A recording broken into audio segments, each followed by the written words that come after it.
وہ ڈاکٹر صاحب نے اپنی زیر نگرانی میں تیار کری. پھر مسجد تو بنتی رہی، لیکن مسجد کی تکمیل سے پہلے ہی ڈاکٹر صاحب اللہ کو پیارے ہو گئے. انا للہ و انا الیہ راجعون. اللہ پاک ان کے درجات بلند فرمائے.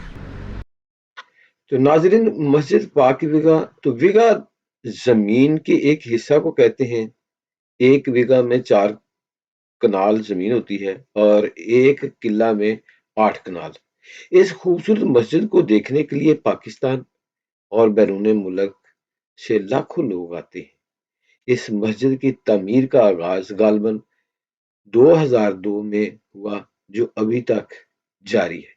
یہاں پر ایک ٹرسٹ بھی موجود ہے جس کے تحت غریب و عام لوگوں آنکھوں کے آپریشن کا بہترین انتظام ہے.